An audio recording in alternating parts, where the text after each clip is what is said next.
ගැඹුරු තෙලේ බඳින්ඩ තෙම්පරාදු කරන්න ඩ්‍රෙසිංස් වලට හොඳම කුකින් ඔයිල් එක මොකක්ද? මම ඩොක්ටර් මුනීර්. කුකින් ඔයිල් එක චූස් කරන්නේ මෙහෙමයි. අපි තෙල් පාවිච්චි කරන්නේ ඩ්‍රෙසිං වලට තෙම්පරාදු කරන්න සහ ඩීප් ෆ්‍රයි කරන්න. ඩ්‍රෙසිං වලට අපිට ඔලිව් ඔයිල්, කැනෝල ඔයිල් වගේ ඔයිල් වර්ග පාවිච්චි කරන්න පුළුවන්. ඔලිව් ඔයිල් තමයි ගොඩක් හොඳ. මේකේ තියෙන මොනෝ අන්සැචුරේටඩ් ෆැටි ඇසිඩ්ස් කියන ෆැටි ඇසිඩ් වර්ගය. මේක ඇඟට අපේ හાર્ට් එකට ගොඩක්ම හොඳයි. ඒ හින්දා අපි ගන්න තෙල් ප්‍රමාණයෙන් 3න් එකක්වත් මේ තෙල් ප්‍රමාණය ගන්න උත්සාහ කරන්න ඕනේ. තෙම්පරාදු කරන්න අපිට ඔලිව් ඔයිල්, කැනෝල ඔයිල් වගේ කලින් කතා කරපු මොනෝ අන්සැචුරේටඩ් ෆැටි ඇසිඩ් තියෙන තෙල් ගන්න පුළුවන්. ඊට අමතරව තල තෙල්, සෝයා තෙල් වගේ පොලි අන්සැචුරේටඩ් ෆැටි ඇසිඩ්ස් තියෙන තෙල් ගන්නත් පුළුවන්. මේ පූෆා කියලා කියන පොලි අන්සැචුරේටඩ් ෆැටි ඇසිඩ්ස් තියෙන තෙල් අපේ හાર્ට් හෙල්ත් එකට ගොඩක් හොඳයි. ඒ වගේම ඇඟේ ඉන්ෆ්ලමේෂන් එකත් අඩු කරනවා. මේ තෙල් වර්ගයේ ඔමේගා 3, ඔමේගා 6 වගේ අපේ ඇඟට හදන්න බැරි ෆැටි ඇසිඩ්ස් තියෙන හින්දා ඒවා අනිවාර්යෙන් කෑමෙන් ගන්න වෙනවා. ඒ හින්දා අපි ගන්න තෙල් ප්‍රමාණයෙන් 3න් එකක්වත් මේ තෙල් ප්‍රමාණය පාවිච්චි කරනවා නම් ගොඩක් හොඳයි.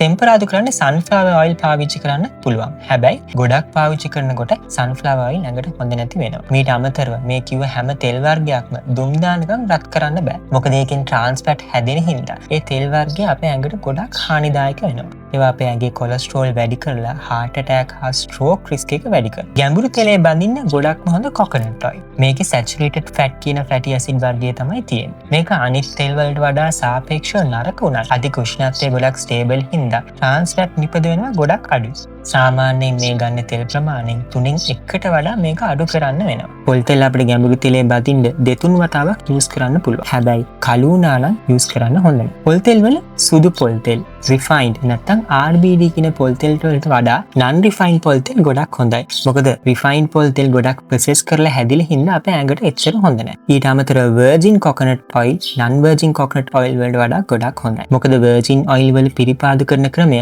සාමාන්‍ය coconut oil පිරිපාදු කරන ක්‍රමයට වඩා ගොඩක් හොඳයි. කොහොම වුණත් අපි කෑමට ගන්න තෙල් ප්‍රමාණය දවසකට මේස හැඳ එකකට අඩු කරගන්න ඕන.